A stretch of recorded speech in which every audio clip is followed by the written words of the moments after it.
Շուշիի ազատագրումը որքանով էր կարևոր եւ այսօրը որքանով է կարևորվում հայազգի կողմից։ Ընդհանուր առմամբ պիտի արձանագրենք, որ մայիսը խորհրդանշական է մեր ժողովրդի համար հայոց պատմության բազմադարյան կենսագրության մեջ, որովհետև իսկապես մայիսին մենք շատ հաղթանակներ կերտեցինք։ Մենք պետք է հիշենք Սարդարապետի հերոսներին, որոնց շնորհիվ ըստ էության առաջին հանրապետությունը կերտվեց։ Մենք պետք է հիշենք հայնական պատերազմում մեր նահատակներին, որտեղ հայ մարդը ապացուցեց, որ կարող է զինվոր լինել ու պայքարել ազատության համար, եւ իհարկե 92 թվականի մայիսյան հերոսամարտը, այսինքն Շուշի ազատագրումը, անկախ ամեն ինչից մենք այս վերջին պատերազմում պարտվեցինք, անհաջողություն ունեցանք, մեծ կորուստներ ունեցանք, այդ հերոսների կատարածը չի խոնանում, որովհետև ըստ էության 92 թվականին նորից հայությունը ապացուցեց, որ կարող է անկախ նրանից թվականակով շատ ենք, լավ ենք զինված թե վատ, ոգու այդ բարձր արժեքը, արիությունը ապացուցեցին, որ իսկապես կարող են հայրենիքի համար կռվել, ազատության համար կռվել եւ կերտել հաղթանակ։ Այսօր էլ մենք պետք է ըստ էության երկրպագենք այդ մեր հերոսներին եւ ընդհանրապես սերունդների համար դաստիարակչական օրինակ պետք է հանդիսանա եւ կարող ենք հենց դրանով մենք գլուխներս բարձր պահել, որովհետեւ այդ մարդիկ իրենց իսկապես ապրեցին անազնական կյանքով,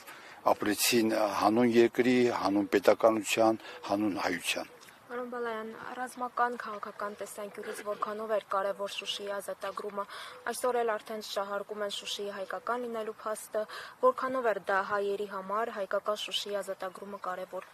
Այո, իսկապես դա կենսական նշանակություն է, ես ուզում եմ այստեղ հիշել ռուս պատմագիր նաև զինվորական Պոտոյի հայտնի խոսքերը, ով տիրում է Շուշիին, նա տիրում է այս երկրամասին։ Սա իսկապես ճիշտ է ասված եւ անհնարին էր չազատագրել Շուշին եւ ունենալ հայկական Արցախ։ Դա ցավոք այդպես կյանքը այդպես ապացուցեց եւ վերջին զարգացումներն էլ դա ապացուցեց, երբ 20 թվականին հանձնվեց Շուշին, ըստ էության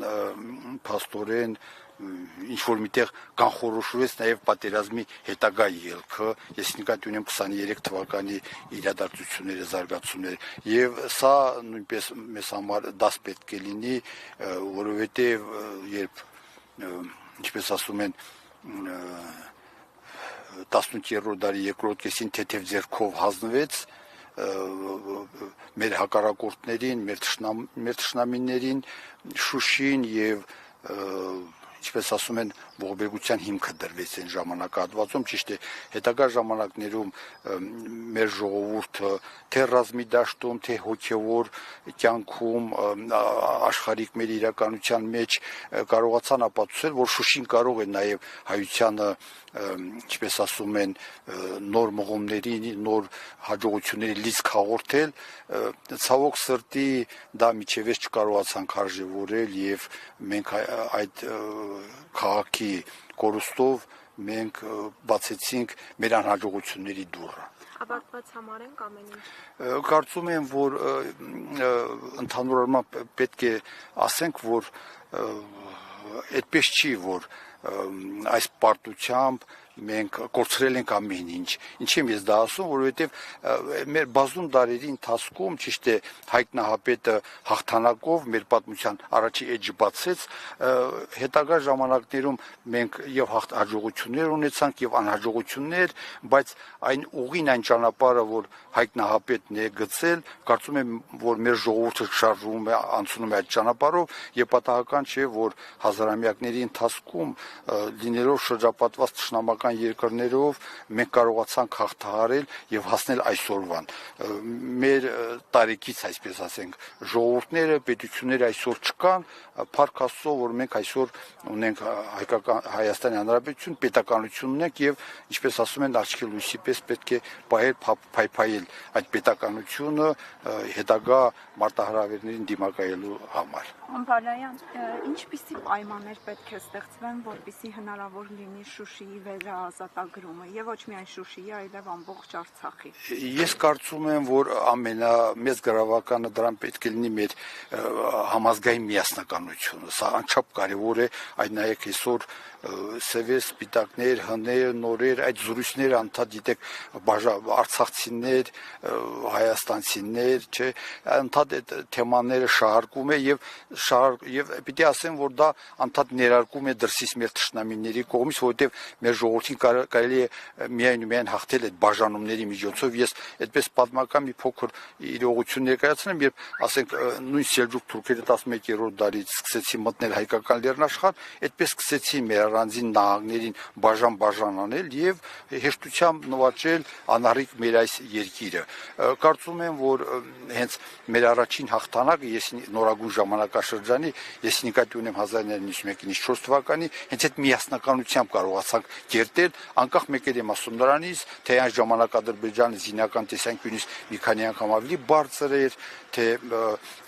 բնակչության թվականակով էր շատ, բայց դա նշանակություն է, որտեղ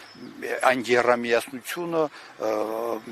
Հայաստանի Հանրապետություն, Արցախ աշխարհ, Արցախի Հանրապետություն եւ Սփյուռք այդ միասնականությունը կար եւ մենք հաջողություն եւ կարծում եմ, որ մենք այդ ճանապարհով պետք է գնանք, թե քաղաքական ուժերը, մտավորականությունը ամեն օր դրա մասին պետք է խոսել եւ ինչու՞ չէ նաեւ պետք է ամենախիստ պատիժները ենթարկել այն մարդկանց, որոնք խաթարում են այդ միասնականությունը։ Ես երբեմն նայում եմ հեռուստատեսությամբ լրատվամիջոցներով խոսք է գնում դրա մասին, նույնիսկ պատասխանատու մարդիկ են այդպիսի բաժանարար գծեր դնում, սա վտանգավոր է, սա համենայն դեպս մեր պետականության եւ մեր ազգի օգտին չի։ Շնորհակալություն։